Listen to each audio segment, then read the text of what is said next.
Good afternoon, Lisa Clark. It is so good to see you here on Holly's Hot Wedding Tips. Thank you for having me, Holly. You're welcome. So you're from a Wild Time Catering. I am.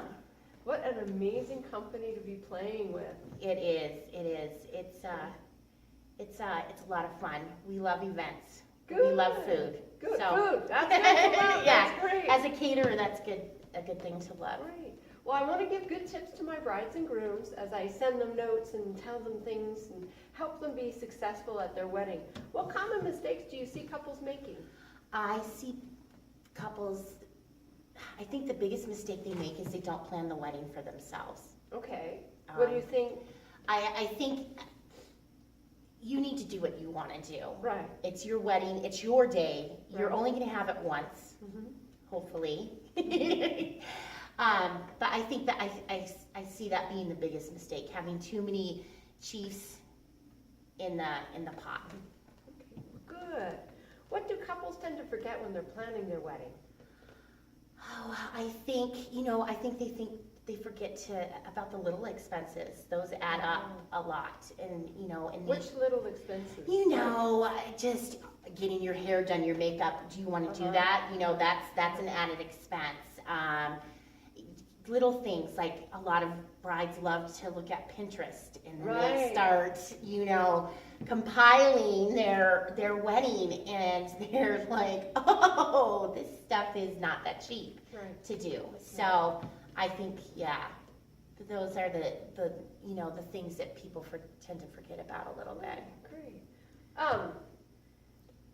Shoot, I don't know what my next question is. I have the wrong question in front of me. Thank you. Never don't forget my That's okay. What don't couples know about their about catering that they need to know? What you need to know about catering is when a caterer creates your proposal for you, I think it's important that you make sure in that proposal all the fees are included in there. And typically there's operations fees, service fees, taxes, and maybe rental items.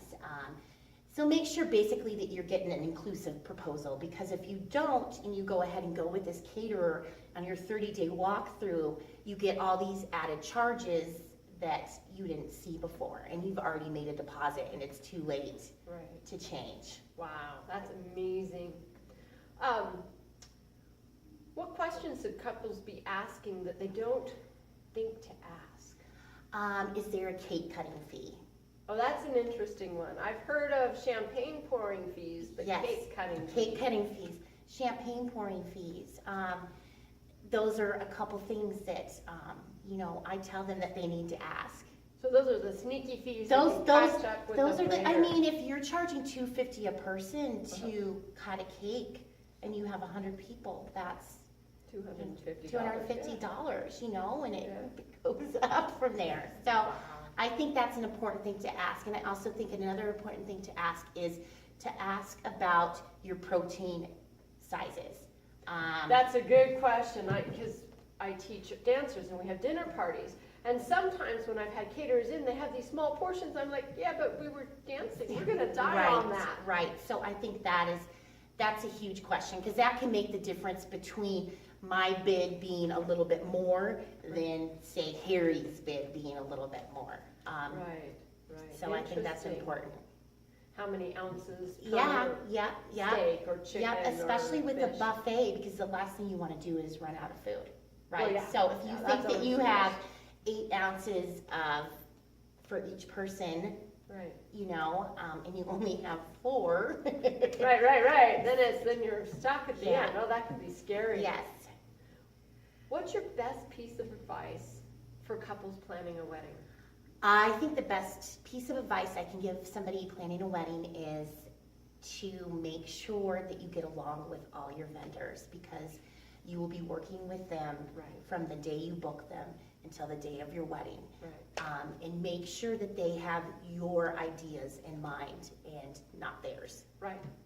Because it's about the client. Right. It's not about the vendor. What's the most unique and unusual wedding you've ever done? Oh, Geez, well, a lot of our weddings are rustic because we are in Colorado. Yes, we do a lot of rustic elegance, which we love. I think probably the toughest wedding that I ever did was at a little venue, and we had an hour to set up the ceremony and most of the reception, and then we had to flip it in an hour during the cocktail hour with people like. So they got married in the same location they were gonna have the Yes. dinner. You had to flip between the ceremony Yes, and and 1 without hour. being, Oh, my goodness. obtrusive. So, Right, yeah, there's a yeah. challenge. yeah. So that was the toughest. But I really think, like most of the weddings we do, Uh-huh, they uh-huh. really are. Everybody wants that rustic elegance here for the most part in Colorado. Amazing, that is a great Colorado theme. It It's is. rustic and elegant at is. the same time, or your shabby chic would be Oh the yes, other word. yes, That would be- absolutely, absolutely. Well, thank you so much. Thank I you so much, appreciate this. Holly. This is great.